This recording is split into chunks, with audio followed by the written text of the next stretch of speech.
ನಮಸ್ಕಾರ ಆತ್ಮೀಯರೇ, ಹೇಗಿದ್ದೀರಾ? ಸೃಷ್ಟಿಕರ್ತನಾದ ಶಿವನನ್ನು ಪೂಜಿಸುವುದು ತುಂಬ ಸುಲಭ. ಶುದ್ಧ ಮನಸ್ಸಿನಿಂದ ಭಕ್ತಿ ಶ್ರದ್ಧೆಯಿಂದ ಪೂಜಿಸುವುದರಿಂದ ಇಷ್ಟಾರ್ಥಗಳು ಈಡೇರುತ್ತವೆ.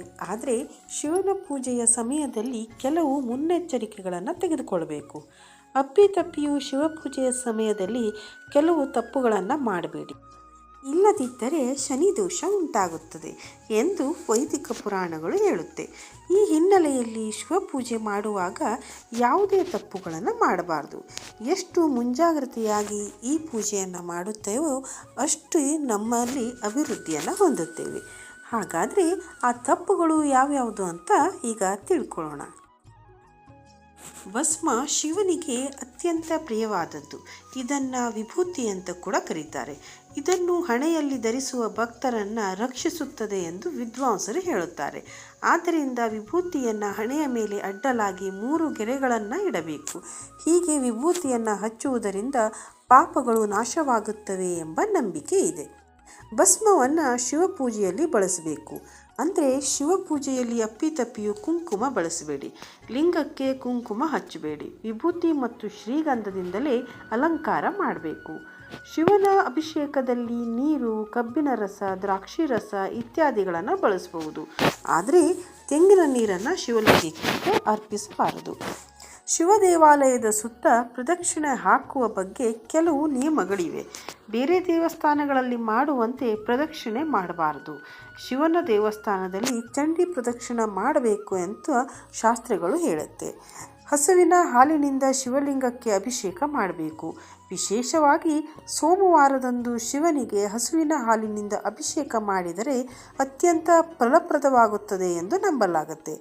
ಆದರೆ ಕೆಲವರು ಹಾಲಿನ ಪ್ಯಾಕೆಟ್ನಿಂದ ಅಭಿಷೇಕ ಮಾಡುತ್ತಾರೆ. ಹೀಗೆ ಮಾಡುವುದು ಒಳ್ಳೆಯದಲ್ಲ. 1 ಲೋಟದಲ್ಲಿ ಹಾಲನ್ನು ತೆಗೆದುಕೊಂಡು ನಂತರ ಅಭಿಷೇಕ ಮಾಡಿ. ಶಿವನು ಸೋಮವಾರ ಕೈಲಾಸದಿಂದ ಭೂಮಿಗೆ ಬರುತ್ತಾನೆ ಎಂದು ನಂಬಲಾಗಿದೆ. ಆದುದರಿಂದ ಈ ದಿನ ಪೂಜೆಯನ್ನು ಮಾಡಿ ಮನೆಯಲ್ಲಿ ಅಥವಾ ಶಿವನ ದೇವಸ್ಥಾನದಲ್ಲಿ ಎಳ್ಳೆಣ್ಣೆಯಿಂದ ದೀಪಾರಾಧನೆ ಮಾಡಿ ಬೆಲ್ಲದ ತುಂಡನ್ನು ಅರ್ಪಿಸುವುದು ಅತ್ಯಂತ ಫಲಪ್ರದ. ಶಿವನಿಗೆ ಅಭಿಷೇಕ ಮಾಡುವಾಗ ತಾಮ್ರದ ಜೊತೆ ಅಥವಾ ಉಕ್ಕಿನ ಪಾತ್ರೆಗಳನ್ನು ಬಳಸಬಾರದು. ಶಿವಲಿಂಗಕ್ಕೆ ಹಾಲಿನಿಂದ ಅಭಿಷೇಕ ಮಾಡಿದ ನಂತರ ನೀರಿನಿಂದ ಅಭಿಷೇಕವನ್ನು ಮಾಡಬೇಕು. ಶಿವನ ಪೂಜೆ ಅಥವಾ ಅಭಿಷೇಕದ ಸಮಯದಲ್ಲಿ ದೇಹದ ಮೇಲಿನ ಬೆವರು ಅಥವಾ ಕೂದಲು ತಪ್ಪಾಗಿ ಶಿವನ ಮೇಲೆ ಬೀಳಬಾರದು.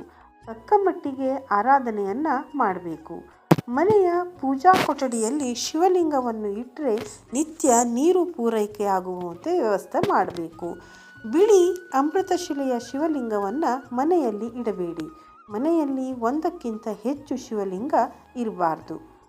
ಶಿವನನ್ನು ಪೂಜಿಸುವ ಮೊದಲು ವಿನಾಯಕನನ್ನು ಪೂಜಿಸಬೇಕು. ಪೂಜೆ ಮಾಡುವಾಗ ಓಂ ನಮಃ ಶಿವಾಯ ಎಂಬ ಮಂತ್ರವನ್ನು ಪಠಿಸಿ. ನಂದಿವರ್ಧನೆಯನ್ನು ಹೂವಿನಿಂದ ಪೂಜಿಸಿದರೆ ಜೀವನದಲ್ಲಿ ಸುಖ ಶಾಂತಿ ಸಿಗುತ್ತದೆ. ಹಾಗೆಯೇ ಪಾರಿಜಾತ ಪುಷ್ಪಗಳಿಂದ ಶಿವನನ್ನು ಪೂಜಿಸೋದ್ರಿಂದ ಕಾಳಸರ್ಪ ದೋಷಗಳು ದೂರವಾಗುತ್ತೆ.